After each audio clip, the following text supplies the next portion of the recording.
Welcome to BNEWS Summer Movie Spotlight. I'm Phil Gallagher, along with BNEWS entertainment reporter, Chris Flaherty. Chris is a 2009 graduate of Burlington, and he's also a graduate of Quinnipiac. Mm-hmm. Correct? Quinnipiac. Correct. You got it. With a degree in film and other film study, film construction. Film, video, and interactive media. Okay, well, I could have tried to remember that. Yeah, I can't even remember it sometimes. I got to look at it, and I'm like, oh, that, okay. Okay, so what we're going to do is talk about summer movie blockbusters and ones that aren't blockbusters. But first of all, we want to talk about the season. Mm-hmm. Is this the season, the big revenue period for the movies? It normally is, because this is when they throw out their big tentpole releases and stuff. I mean, the market has become so oversaturated now. You can throw your big tentpole in like February or March. I mean, it's such a competitive market these days. But as of right now, we're trailing 6% behind last year's summer blockbuster profits. And then last year was just a little bit ahead of 2017, which was... 2017 was the worst summer box office season in over a decade. And last year, 2018, there was a bit of an uptick, and now we're sort of on the down low again. Mm-hmm. Now, to what do you attribute this? You said competition, you got Netflix making movies, right. You got HBO making movies, Showtime. Who else is in the business with studios, essentially? I mean, you got Disney, you got Warner Brothers, you got Sony, you got Columbia, you Fox, got DreamWorks, oh Fox, everything.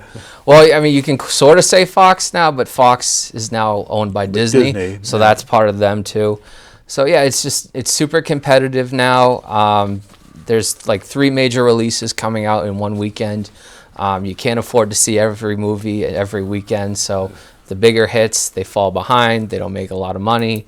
But then, like, you talk about Netflix, a lot of people have the mindset in their head that, like, oh, this is going to be on Netflix in a few months. I'll just wait. Right. Like, there's no urgency to go see these things anymore. Yeah, there's a number of other ones, too. Amazon Prime.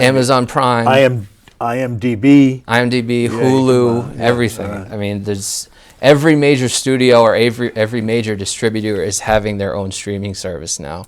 I mean, it's a big change from like a decade ago when Netflix was holding everything, and now everybody wants their own, so everything's coming off Netflix. Mm-hmm. So Netflix, who was the pioneer, is now falling behind. Mm-hmm. I think the big thing yesterday was they're taking The Office off Netflix because NBC, Warner Brothers want their own streaming service.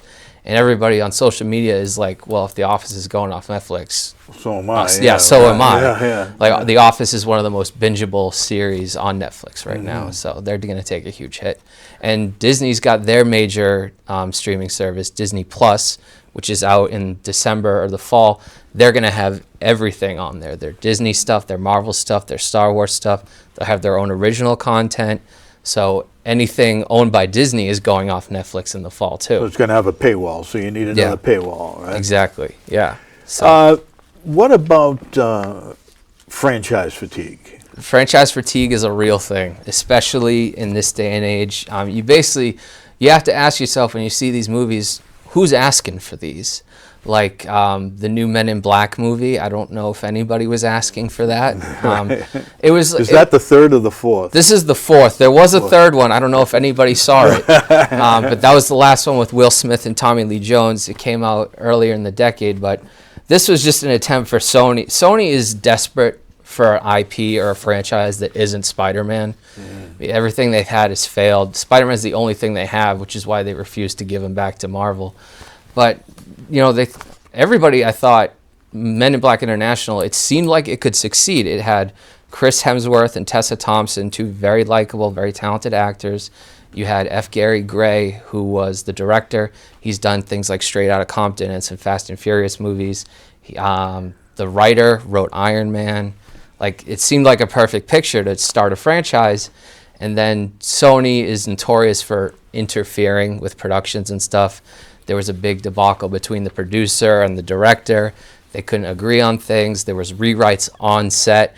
It got so bad to a point where... They replaced somebody, didn't they? They didn't replace anybody, but what happened was, and this is probably the worst thing I've ever heard happen on set, Chris Hemsworth and Tessa Thompson hired their own dialogue writers.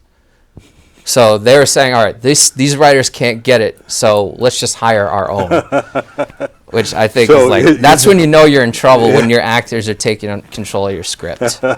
So. Well, movies obviously it's a picture, but I think dialogue has a lot to do with the storyline. Absolutely. I mean, you can't just say like, oh, we're going here to there. You need some chemistry between your characters. You need character development. You need something. You can't just say like, this happens, this happens, this happens.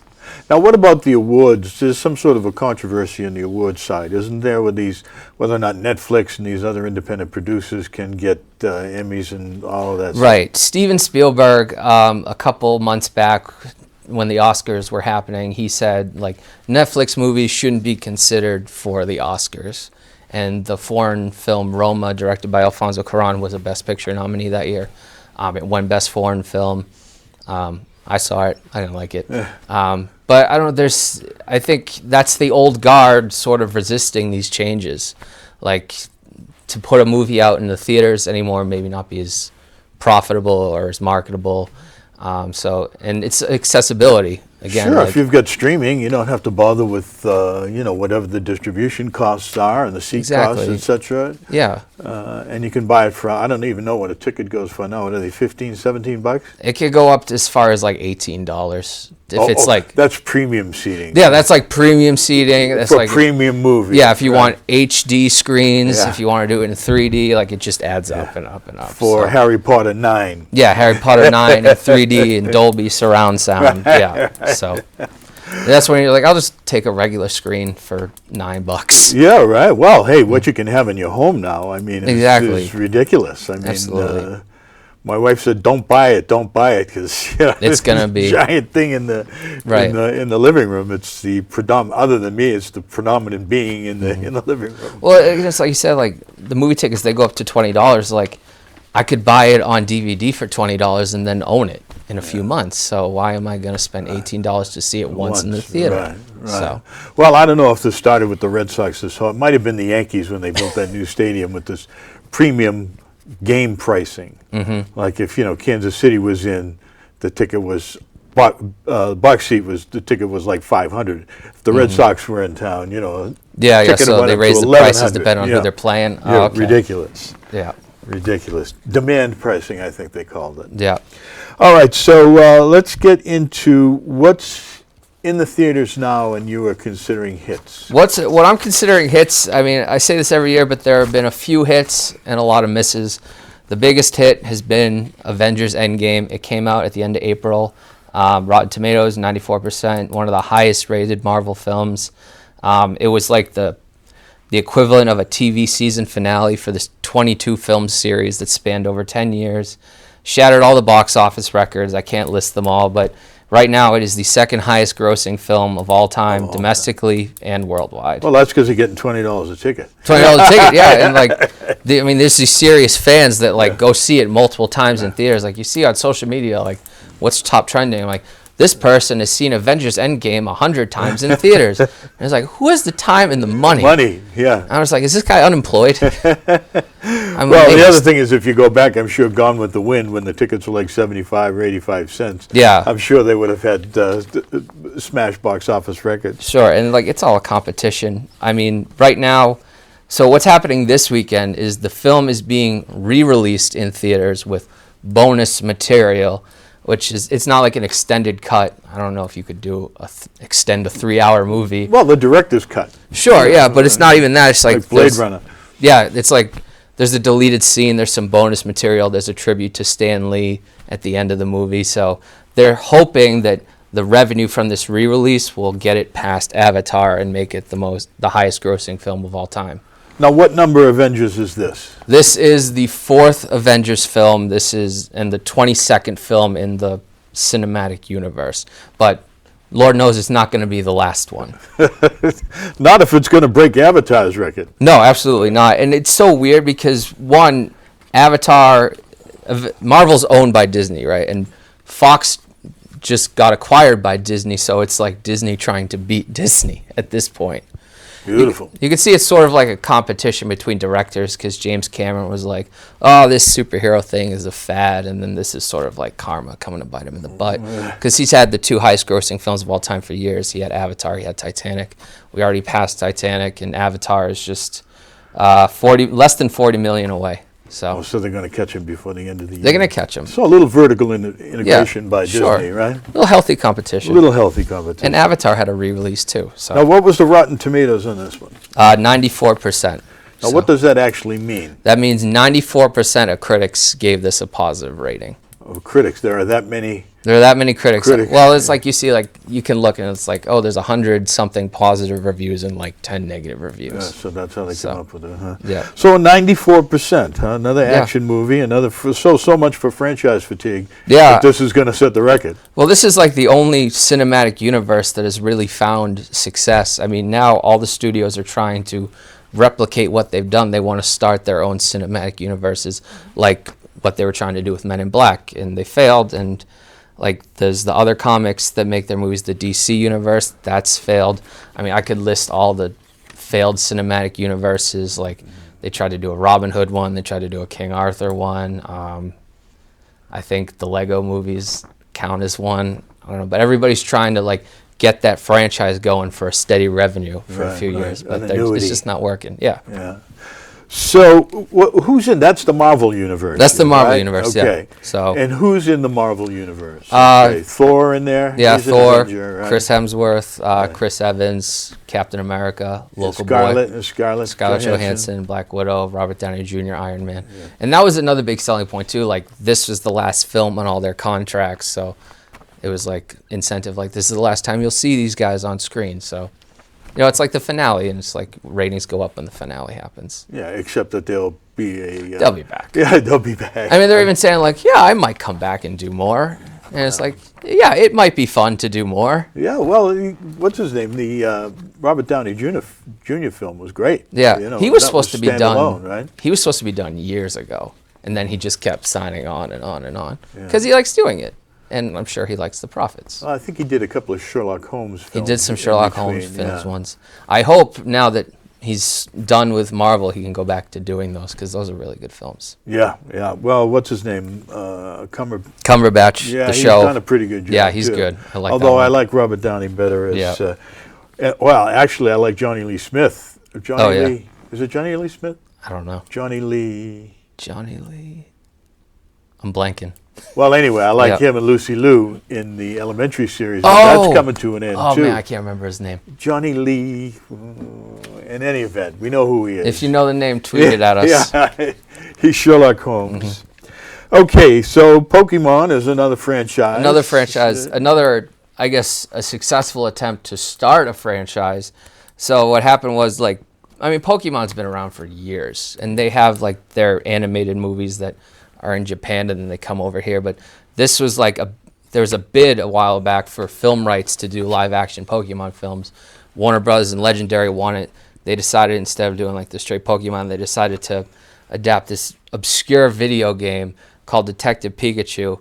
And it's going to sound crazy, but so the main character, he's a young man whose father's gone missing. And the young man, it's like a classic noir film. He doesn't like Pokemon, but his father's gone missing, and then he meets this talking Pikachu voiced by Ryan Reynolds. Who's the detective? Yeah, who's a detective, and they team up, and they try to solve the mystery of where the father's gone. It's basically Pokemon's answer to, like, Who Framed Roger Rabbit. Great. And it's a fun movie. I really liked it. Well, what happened to the Pokemon fad? A year or two ago, everybody was going around with their... That's still happening. Is it still happening? It's not as, like, loud as it was, but it's still happening. Like, I'll, like, be walking around Horn Pond and Woburn, and I'll still see, like... Somebody's looking for... Yeah. It's amazing. And, like, the servers are still up, so people are still doing it. Well, how do they make any money off of that? Is it, maybe I don't know, a promo because it's for a the free game? app. So Free. Yeah, I don't know, revenue, ads. Well, they must have ads in between. But this... So, which one, how many of these have been out? This is the first in this Pokemon cinematic universe, Detective Pikachu, a sequel. but it's a spin-off. A spin-off. A sequel's already been announced. Ryan Reynolds will probably be back. It was a very nice film, very good family film. The most successful video game film of all time. The highest grossing Pokemon film of all time, I guess.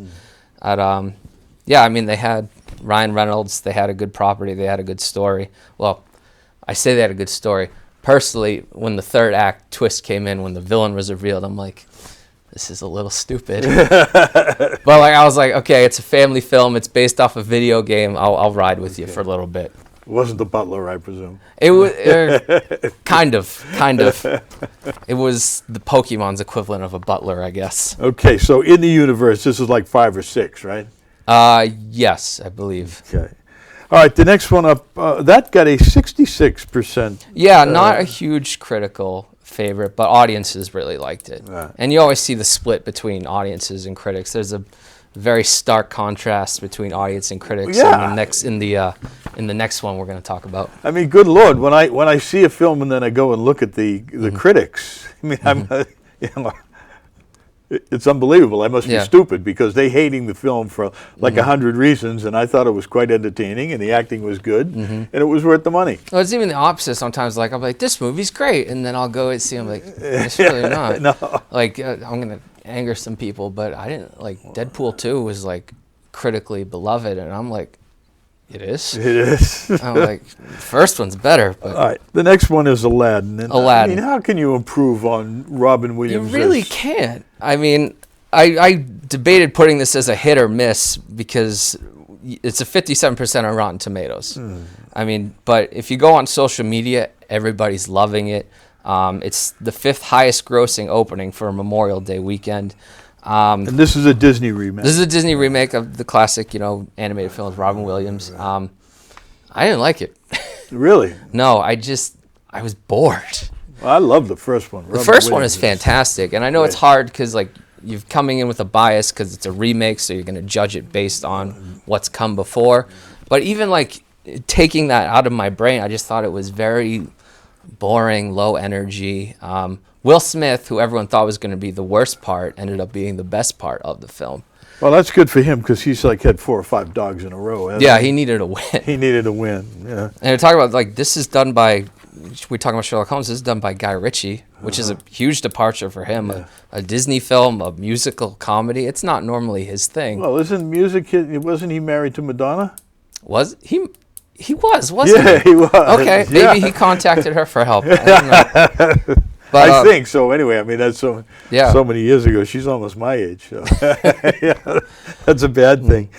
All right, Booksmart was Olivia Wilde. Olivia Wilde's directorial debut, the actress from House and some other films that I can't remember at the time. Booksmart is basically the female equivalent of Superbad. These 2 girls, they're about to graduate high school. They want to go crazy before they go off to college. Hijinks ensue. I think this is a perfect time to release this film because kids are graduating from high school and stuff. It premiered at the South by Southwest Film Festival to rave reviews.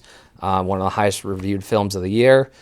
6th place opening weekend at the box office. So it's already made a profit. This is an independent film. Yeah, it's made not a big budget. Right? It's made a little profit. I think it's going to break even, but I mean, it's not. Word of mouth isn't spreading fast enough. I mean, if they get a wider release down the line, maybe, but it probably will find a home, like you said, on Amazon and streaming and stuff. DVDs.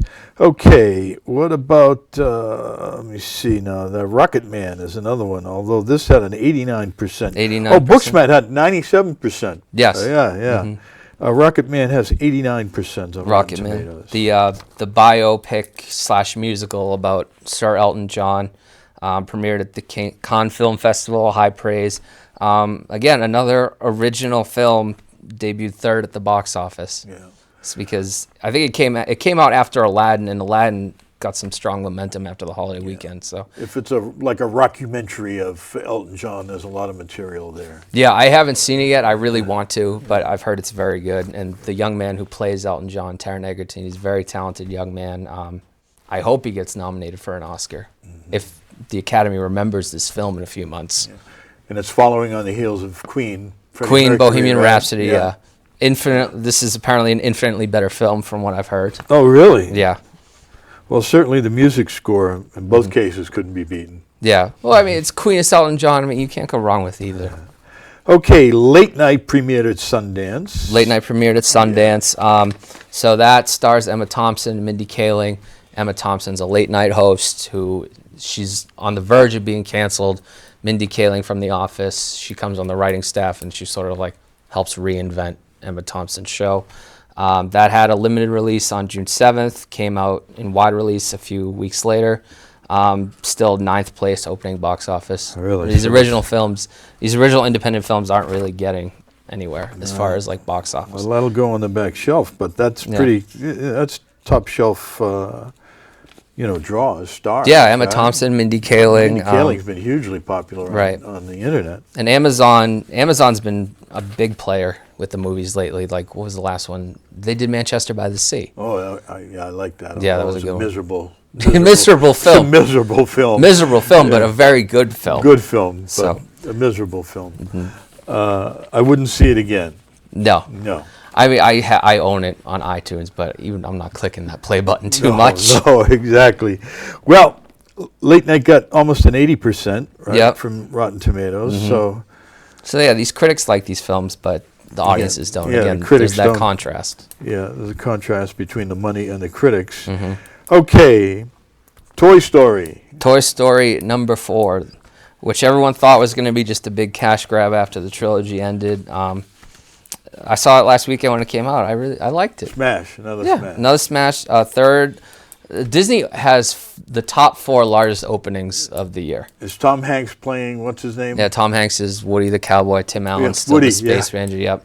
I mean, they're not going to stop doing it. No. Yeah. But I mean, Tom Hanks is always a draw. I mean, have you Yeah, ever he's seen one a of the film? best actors out Yeah, there. he's out there. There's Yeah. no question about it. Even as a voice, you know who it is. Exactly. And if you get good dialogue with a great actor, even if it's only his voice. Yeah. So that's your top winner, 98% for Rotten Tomatoes. And how about the opening? Opening, so I don't have the official numbers. I think it took in about 114 million opening box office.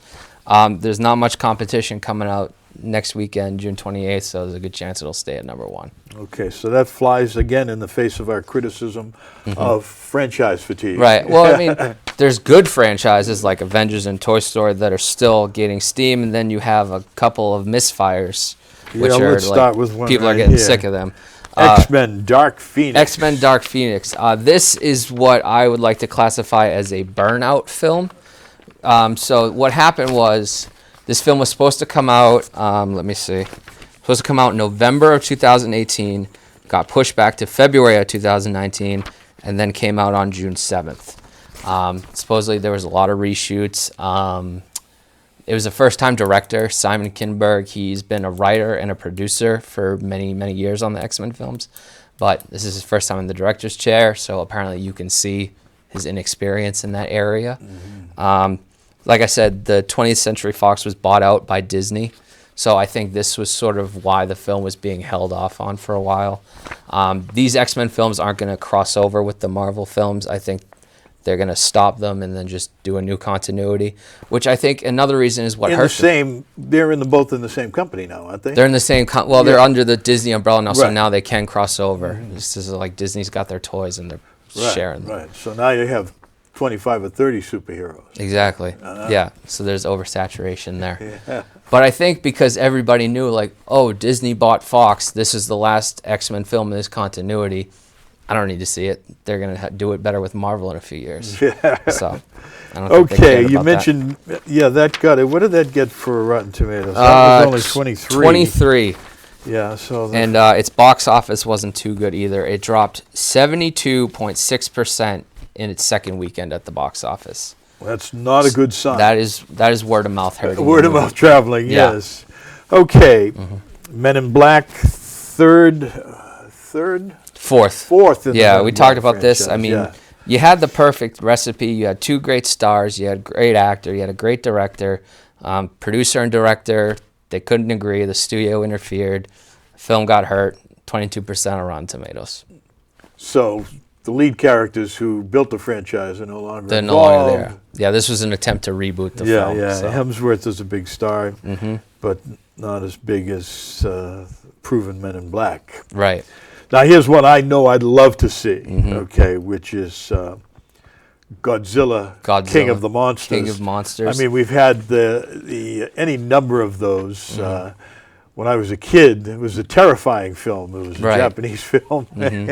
Godzilla was a little hand puppet or whatever. Yeah. Now he's all CGI and stuff. Yeah, it really looks like. And then there Yeah. was another one that Ferris Bueller was in, right? Yeah, the Manhattan Project? No, what was the name of that one? I think it was just Godzilla. I think it was just a Godzilla film. Wasn't Cloverleaf. Cloverview. Cloverfield. Cloverfield. Yeah. Yeah. That's like it was like Blair Witch meets Godzilla. That was a good one. Yeah. So I'm not surprised that this had a. Well, describe what kind of an opening it had. It took 3 weeks to hit 1 million stateside. It came out the same weekend as Rocket Man, and it also had to follow Aladdin. So I think, again, competition, films suffer because audiences are going to flock to one and not the other. Well, see, if I had made this film, I would have released it in Japan first. That would have been a good thing to do. Because they got a love affair with Godzilla. He's their guy. He's their guy. And also, critics didn't like it. I think the marketing failed. They released the first trailer like a year in advance, so I think by that time, like people sort of forgot it was happening. Mm-hmm. So the last one they did, I thought was really great, and I still would like to see this one. This is again another attempt to do a cinematic universe. The last King Kong movie is in the same universe, and supposedly next year we get Godzilla versus Kong. No way. Man. Well, hey, gorillas don't do too good with fire-breathing dragons, okay? I know. Well, apparently because this film hasn't done so great, they might hold off on Godzilla. I hope not. I would like to see that film. You would. Yeah, why not? Would. I don't mind some You've spectacles. fallen just about 3 rungs on the ladder with our viewing audience on that one. I'll earn them back in a second. Okay, good, because what we have is coming soon. Yes. Out this weekend, June 20th. This is, again, it's an original film. It's probably one of my most anticipated films of the year. It's called Yesterday. It's directed by Danny Boyle. The story is this young man, he's a struggling musician. He hits his head one night, and he wakes up the next day, and only he remembers the songs of the Beatles, or who remembers who the Beatles are. So he starts singing their songs, and he becomes super famous. So that, I think, is like a novel concept. Yeah, it is. He hit his head, and the rest of the world the rest of the world has no brain idea. Damage. Yeah, exactly. So, I mean, Danny Boyle, he's done Slumdog Millionaire, 127 Hours, 28 Days Later. He does like a different genre every time. Mm-hmm. Premiered at Tribeca. It hasn't had a lot of buzz leading up to the release. I really want to see it, but I don't think it's going to make a lot of money because, again, Toy Story 4 came out last week. You've got the Avengers re-release coming out. The few people that haven't seen Avengers will go see it again. Or if you're a sucker and you're like, I want to see 7 minutes of stuff that's just going to be on the DVD. Yeah. How about Once Upon a Time in Hollywood? Once Upon a Time 92%. In Hollywood. 92%. That is from Mr. Quentin Tarantino. You can't go wrong with a Tarantino film. I love Quentin Tarantino films. So this one is sort of like his sort of a spiritual sequel to Inglourious Basterds, where he's doing an alternate take on history. So it stars Leonardo DiCaprio. He's a struggling actor in Hollywood, 1960s, just as the industry was changing back then. Brad Pitt is his stunt double, and they're sort of trying to navigate how the industry is changing, while in the background, the Manson family's coming up, and then the Sharon Tate murder. Okay, so great. That'll be interesting. Yeah. Premiered at Cannes. It's already 92%. Expect to see Tarantino at the Oscars again. Okay, tell us about, we've only got a couple of minutes. Tell us about The Lion King, another remake. However, this is the third of this is the third of 4 live-action Disney remakes coming out this year. There's one coming on the streaming service. I really hope this one's enjoyable because the last 2 weren't so great. The original Lion King was a massive success. It was the highest-grossing film of 1994. Still the highest-grossing one of the cartoon, highest-grossing right? hand-drawn animated film. Okay. The history of the Lion King is interesting because way back in the day, Aladdin was wrapping up, Beauty and the Beast was wrapping up, so they went to the animators and okay, we're gonna do 2 films. We're gonna do Pocahontas. It's gonna be a dramatic retelling of the discovery of America. It's gonna be a romance and stuff. They're basically hoping they get their next Best Picture nomination after Beauty and the Beast. So you can do that film, or you can do this film that is basically just gonna be Bambi with lions. So they chose. So you can imagine who went where, and karma happened. Lion King's a huge hit. Pocahontas, not so much. Didn't know they made it. Yeah, no, I mean, historical films, you know, they get liberal, and Pocahontas is probably one of the most liberal with historical facts I've ever seen. Absolutely, aren't they all? Yeah. Okay, that's it for Summer's Movie Spotlight. Summer My Movie guest has been Spotlight. Chris Flaherty, here, a staff member as the entertainment reporter here at BCAT. Thank you, Chris. Thank you, Phil. Thank you for joining us.